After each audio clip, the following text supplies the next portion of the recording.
Magpapatuloy ang istorya sa bida na talagang nagagalit na nasasambit ang pangalan ni Mr. Lee. Dagdag pa nito sa may katakot-takot na muka na di raw pala talaga kaya ni Mr. Lee ang manahimik na lang at di gumawa ng gulo. Pagtapos ay nagsaad ito sa kanyang kausap na dahil ganun raw na ginalit siya ng hangal ay dapat raw na may gawin siya para makaganti. Sa kabilang linya ay nagtanong si Yang Sijin kung ano raw ba ang ibig sabihin ng bida. Sinabihan siya ng bida na nagsisimula na raw na lumamig ang panahon at gusto raw niya na bumagsak ang Mr. Lee na iyon at ang kumpanya nito. Nang sa likod nito ay nagtanong si Wang Mengmeng kung sino raw ba ang kausap ng kanyang kuya sa phone kanina. Sa tanong ay sinagot siya ng bida na wala raw, sinabihan lang raw niya ang director na maghanda ng script para kay Wang Mengmeng sapagkat sasama raw ito sa kanila bukas. Kinabukasan makikita ang balita patungkol kay Mr. Lee na nahuling may scandal sa tax evasion at pinaghihinalaan sa money laundering. At ang Shanghai Master raw na si Mr. Lee ay nasangkot sa maraming skandal na nakuhaan ng video, kasama nito ang napakaraming artista, at ang balita ay mabilis na kumakalat sa buong entertainment industry. Nang makikita ang sekretary ng hangal na labis na nababahala sapagkat masyadong malaki raw ang epekto ng balita sa kanila, kung kaya na dapat na raw niyang sabihin kay Mr. Lee ang lahat para may alam ito sa nangyayari. Pagtapos ay lilipat ang eksena sa kumpanya ni Ling Xuan kung saan nagsasaad ang tauhan nito sa likod na ang kita raw sa kumpanya ni Mr. Lee ay bumaba ng husto, pati ang mga stocks nito ay bumaba na rin ang mga presyo. Sa narinig ay nagsaad si Ling Xuan na mabuti raw kung ganun dahil raw mababa na ang presyo ng stock ng mga ito ay bilhin na raw nila ang mga ito para masamantala ang mga kaganapan. Dagdag pa nito habang may katakot-takot na muka na gusto raw niya na kunin ang lahat sa hangal. Pagtapos ay lilipat ang eksena sa villa ng hangal kung saan masarap ang tulog nito kasama ang dalawang bayaran na babae habang sa tabi nito ay ang kanyang phone na walang tigil sa pagri-ring. Sa ingay ng phone ay nagising na nga ang hangal. Sa nangyari ay naiiyak nga na nagsaad ang kanyang sekretary na mabuti raw at sinagot na ni Mr. Lee ang tawag dahil may malaking problema raw sila na kinakaharap sa ngayon. Sa narinig ay tinanong ito ng hangal kung ano raw ba ang ibig nitong sabihin na problema. Sinagot siya ng kanyang sekretary na di na raw niya sasabihin pa, basta raw ay tignan na lang ng kanyang boss ang balita para malaman nito ang lahat. Sa narinig ay napuno nga ng pagtataka si Mr. Lee na tinignan ang kanyang phone, nang di na nito nakita pa ang balita sapagkat bigla na lang na may pumasok na pulis sa bahay nito. Nang nagsaad ang pulis na alam na raw ng lahat ang mga kasalanan ng hangal kung kaya na naroon raw sila para ito ay hulihin, sabay utos nito sa kanyang mga tauhan na hulihin si Mr. Lee. Sa utos ay agad na sumunod ang mga tauhan nito at sinabihan si Mr. Lee na sumama na lang raw ito sa kanila at sagutin ang kanilang mga katanungan. Maya-maya ay nakalabas na nga ang mga ito sa loob ng bahay ng hangal. Sa labas ay makikita ang mga reporter na naghihintay sa labas para makuhaan ng salaysay ang hangal. Gaya ng inaasahan ay nagtanong ang mga ito kung totoo raw ba ang mga balita na kumakalat, subalit di na nga sila sinasagot pa ng hangal at nag-uutos na umalis at huwag siyang istorbohin. Dahil sa naramdaman na parang nanlalaban si Mr. Lee ay sinabihan ito ng katabi niyang pulis na wag raw itong manlaban dahil pagkaganon ay mapipilitan raw silang gumamit ng dahas. Pagtapos ay babalik sa malaking bahay ng bida kung saan nagtanong si Wu Swang kung nararamdaman na raw ba ni Miss Han. Buong gabi na raw sila na nagko-cultivate pero wala naman raw siyang nararamdaman na spiritual energy. Tanong pa nito na ganun raw ba talaga kahirap ang sinasabi sa kanila ng bida. Sinagot siya ni Miss Han na sa panahon raw ngayon ay talagang napakahirap na magawa ang sinasabi ng bida at talagang di raw madali ang maging isang immortal. Sa narinig ay agad na sumang-ayon si Wu Swang at naisip raw niya na mag-cultivate ng isang buwan sa lugar, pagtapos ay saka siya gagawa ng desisyon kung itutuloy raw ba niya o hindi ang pag-akyat ng immortalidad.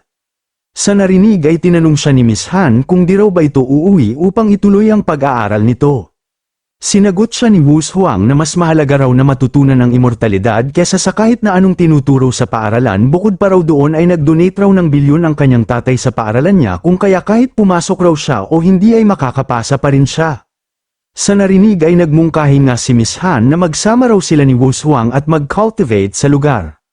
Sa narinig ay tinanong siya ni Wu Swang na di ba ito raw ang Vice President ng Longhua Group, kung kaya na baka magalit raw ang ama nito kung mananatili lang si Miss Han doon at di babalik sa Shanghai. Sinagot siya ni Miss Han na wala na raw siyang pakipa doon, mas interesado raw siya na malaman pa ang mga sekreto ng bida. Ang tatahakin raw nilang landas patungo sa immortalidad ay magiging matagal pero mananatili raw siya at mag-aaral patungkol sa kakaibang bagay sa mundo na di alam ng mga tao. Nang matigilan ito nang nagring ang phone niya sa gilid ng tumawag pala ang isa sa kanyang mga gwardya at nagsabing iniimbestigahan raw si Mr. Lee ng mga pulis ngayon at may isang nilalang raw ang sapilitan na pinapababa ang stocks ng kumpanya ni Mr. Lee. Sa narinig ay nagtanong si Miss Han kung alam raw ba ng kanyang kausap kung sino ang nasa likod ng pagpapababa ng stock. Sinagot siya ng kanyang tauhan na ang kumpanya raw ng bida ang may gawa at ito rin daw ang may kagagawan kung bakit may kumalat na skandal patungkol kay Mr. Lee. Sa narinig ay inutusan nito ang kanyang tauhan na bantayan lang raw ang mga kaganapan at imbestigahan raw nito ang bida para sa kanya sabay patay nito ng tawag. Pagtapos ay napaisip ito na habang tumatagal nga raw ay mas lalong nagiging tuso pa ang bida. Parang kahapon lang raw ay mahusay lang itong nagluluto pagtapos ngayon raw ay naging isang mabangis na tao na ito na nagagawang gumawa ng gulo sa buong entertainment industry. Sa mga naisip ay napatanong na lang ito kung sino raw ba talaga ang bida at ano raw ba talaga ang tunay nitong pagkatao. Pagtapos ay lilipat ang eksena sa labas ng mansyon ng ating bida kung saan aalis na si Miss Chu. Sinabi nito na makakaasa raw sa kanya ang bida na gagawin niya ang lahat para magawa ng maayos ang balak na pagpapatayo ng paaralan ng bida. Sa narinig ay agad siya na pinasalamatan ng bida at nagsabi na sana raw ay maging maayos ang biyahe ng mga ito nang lumapit pa ito sa sasakyan ng dalawa at sinabihan nito si Shu Leilei na mag-drive ng maayos at ligtas. Sinagot siya ni Shu Leilei na makakaasa raw sa kanya ang bida, habang sa isip nito ay kakaiba raw ang kanyang nararamdaman tuwing kausap niya ang bida na nasa paligid si Miss Chu. Pakiramdam raw niya ay nakikipag-usap siya bilang kabit lang ng bida habang nasa paligid niya ang tunay na asawa. Pagtapos ay umalis na nga ang mga ito habang sinasabihan lang sila ng bida na mag-ingat sa daan. Nang matigilan ito nang may tumawag sa kanya sa likod dahilan na napalingon nito. Sa likod nito ay makikita ang dalawa na nagsabing buo na raw ang kanilang desisyon. Sa narinig ay sinabi na lang ng bida na kung aalis na raw ang dalawa ay gawin na ng mga ito at ayaw raw niya na ihatid pa ang mga ito patungo sa kanilang mga bahay. Sa narinig ay nagsaad si Wu Huang na wala raw silang sinabi na aalis sila sa halip gusto raw nila na manatili sa lugar ng bida, dagdag naman ni Miss Han na magbabayad raw sila sa bida katumbas ng bayad nila sa 5-star hotel. Nang di na ito pinansin pa ng bida at sinabi na lang na bahala na raw ang mga ito, marami naman raw na kwarto sa kanyang bahay kung kaya naayos lang, nang lilipat sa malalaking gusali kung saan galit na nagsasabi ang tatay ni Mr. Lee na may nahanap na raw ba ang kanyang mga tauhan, sino raw ba ang taong naglakas ng loob na kalabanin ang kanyang pamilya. Sa madilim na bahagi ng kwarto ay may nagsabing si Ling Xuan raw at ang bida ang dahilan ng lahat at ang kumakalaban sa pamilya nito dahilan na bumaba ang presyo ng stock ng kumpanya nila. Sa narinig ay galit na nagsaad ang tatay ni Mr. Lee na ang traidor raw pala na si Ling Xuan at isang batang walang alam na gawa raw nito na galawin ang kanyang anak kung kaya na gusto na raw nito na mamatay.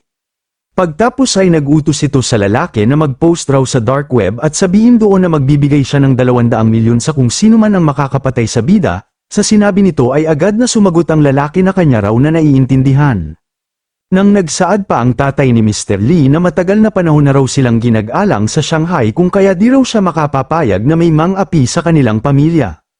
Pagtapos ay sa may maamong boses ay nakiusap ito kay Director Huang na ito na raw sana ang bahala sa kanyang anak at sa oras raw na makaalis na ang kanyang anak sa lugar ay bibigyan raw niya ito ng matinding leksyon.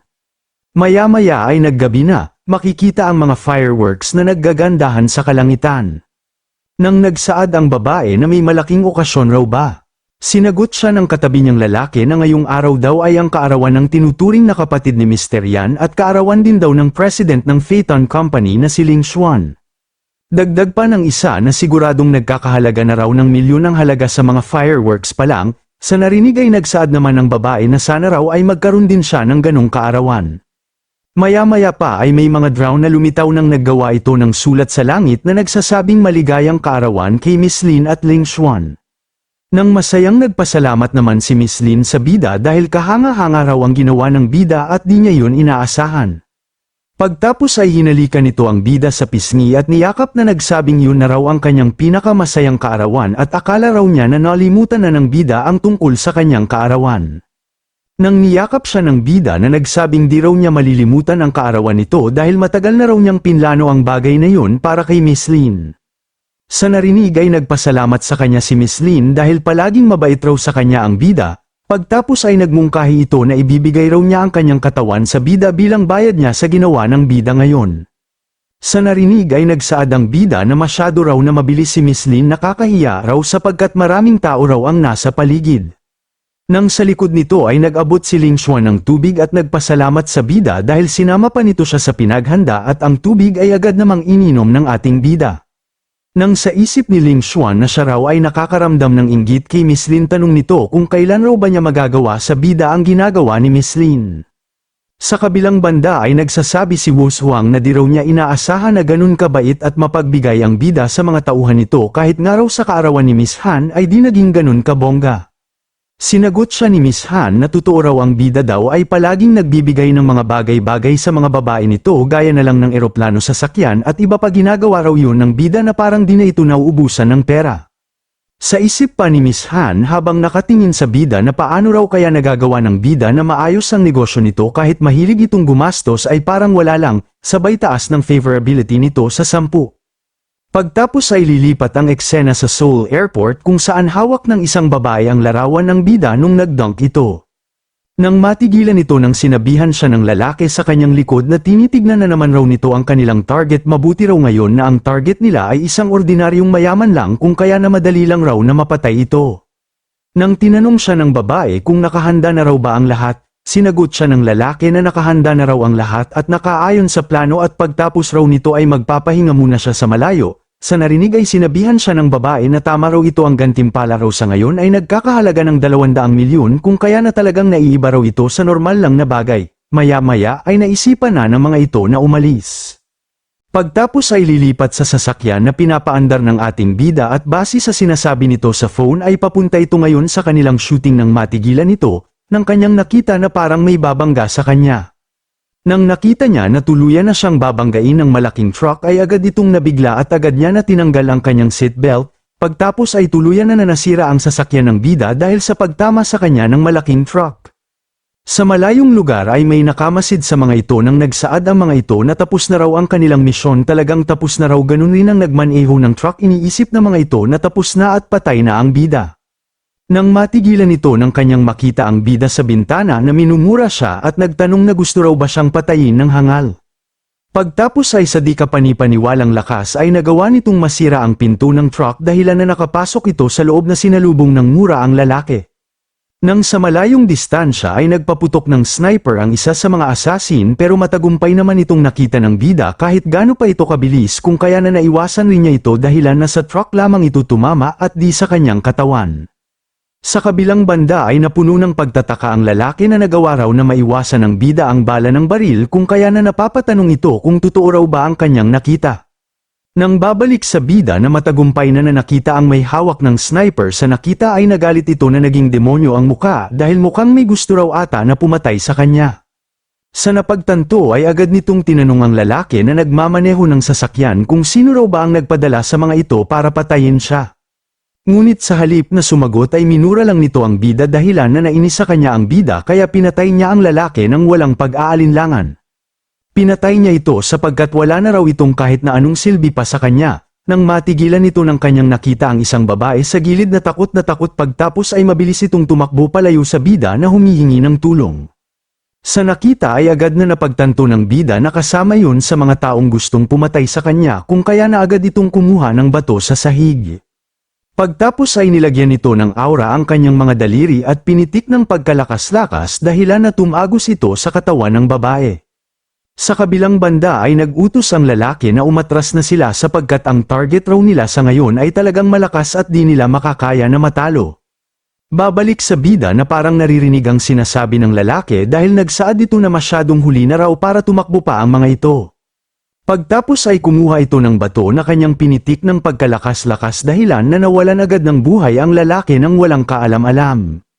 Sa nakita ay di na nga lang makapaniwala ang dalawa, nang madagdagan pa ang takot ng babae nang makita niya na di isang bala ng baril ang nakapatay sa kanyang kasama kundi isang bato lamang.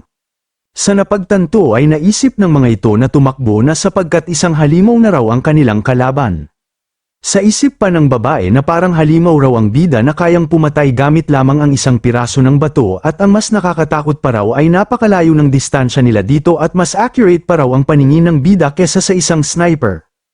Mabuti na nga lang raw na malayo sila sa bida kung kaya na may maraming oras pa raw sila na tumakas, Ngunit pagbukas nila ng elevator ay laking pagkagulat na lamang nila na makita na naroon na agad ang bida sa harap nila. Makikita na hinatak sila ng bida papasok sa elevator, sa loob ay sakal-sakal sila ng bida nang nagtanong ang bida sa mga ito kung sino raw ba ang nagpadala sa mga ito para siya ay patayin. Subalit makikita ang lalaki na hawak nito ay akmang bubunot ng patalim sa kanyang bulsa kaya agad itong tinapos ng bida dahil ang pinakaayaw raw niya ay ang taong gusto pa na makipaglaro sa kanya. Sa nakitang pagkamatay ng kanyang kasama ay agad na nakaramdam ng takot ang babae dahilan na sinabi nito na sasabihin na raw niya kung sino ang nag-utos sa kanila kung kaya sana raw na wag siyang patayin ng bida. Sa narinig ay agad siya na binitawan ng bida, nang nagsaad ang babae na di raw niya alam kung sino ang gusto na magpapatay sa bida dahil nakita lang raw niya na may naglagay ng bounty sa bida sa halagang 200 milyon sa dark web. Sa narinig ay napasabi ang bida na talagang malaki raw ang gantimpala para siya ay mapatay. Nang nagsaad pa ang babae na gagawin raw niya ang lahat kung kaya na sana raw ay di na siya patayin pa ng bida handa raw siya na maging aso nito habang buhay, nang di na siya pinansin pa ng bida at nagtanong kung ano raw ba ang dark web na tinutukoy nito kanina. Sinagot siya ng babae na ang dark web raw ay ang pinakamalaking assassin site nila at parte rin daw yun ng deep web. Sa narinig ay nagsaad ang bida na maaari raw ba na matrack ng babae kung sino ang tao na gusto siyang patayin. Sinagot siya ng babae na di raw niya magagawa maliban na lang, sa narinig ay nagtanong ang bida kung maliban na lang raw ba sa ano.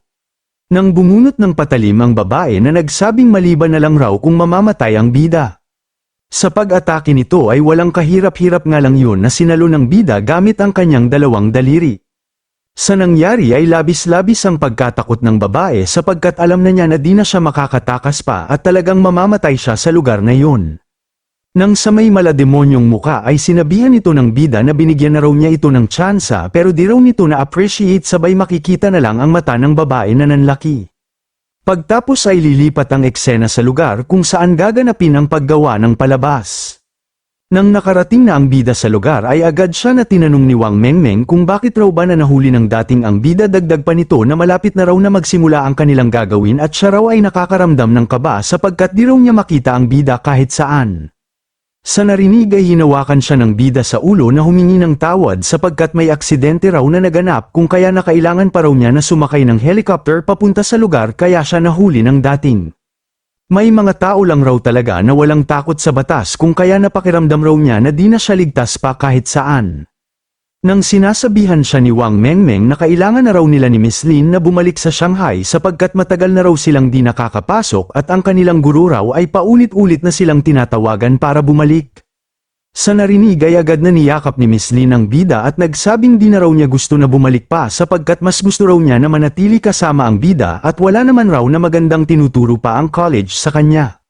Sa narinig ay sinabihan ito ni Wang Mengmeng na wag raw na maging ganun paano raw kapag di ito nakagraduate. Sinagot siya ni Miss Lin na sino raw ba ang may pake sa diploma kung isa na raw siyang president ng kumpanya. Nang matigilan ito nang sinabihan siya ng bida na kailangan raw nitong bumalik sa paaralan para mag-aral kailangan raw yun kung kaya na kailangan raw nila ni Wang Mengmeng na bumalik doon. Sa isip pa ng bida na may mga taong gusto raw siya na mamatay kung kaya na mapanganib raw sa dalawa kung mananatili ang mga ito sa tabi niya. Nang matigilan ng bida ng sa may umiiyak na muka ay nakiusap si Miss Lin na wag raw siyang payagan na umalis ng bida sapagkat gusto raw niya na manatili kasama ito. Sa likod ng mga ito ay nagsaad si Wu Shuang na di raw ba na palaging binibigay ng bida ang gusto ni Miss Lin pero bakit raw ba na di ito pinapayagan ng bida sa ngayon talagang kakaiba raw iyon. Nang matigilan ng mga ito nang lumapit sa kanila ang bida na nagsabing kailangan na raw ng mga ito na bumalik sa Shanghai sapagkat di na raw ligtas na manatili pa sa kanyang lugar. Sa narinig ay sinabihan siya ni Wu Shuang na malawak naman raw ang bahay ng bida bukod pa nga raw doon ay magbabayad naman raw sila sa bida kung kaya bakit raw ba na ayaw nito sila na manatili sa lugar. Nang matigilan ng mga ito nang may dumating na pulis sa lugar, sa nakita ay napatanong na lang si Miss Lin kung bakit raw ba na maraming sasakyan ng pulis ang bigla na lang na nagpakita, nang lumapit ang gwardya ni Miss Han sa kanya na nagsabing may nangyari raw na kakaiba. Sa narinig ay tinanong siya ni Miss Han kung ano raw ba ang nangyari.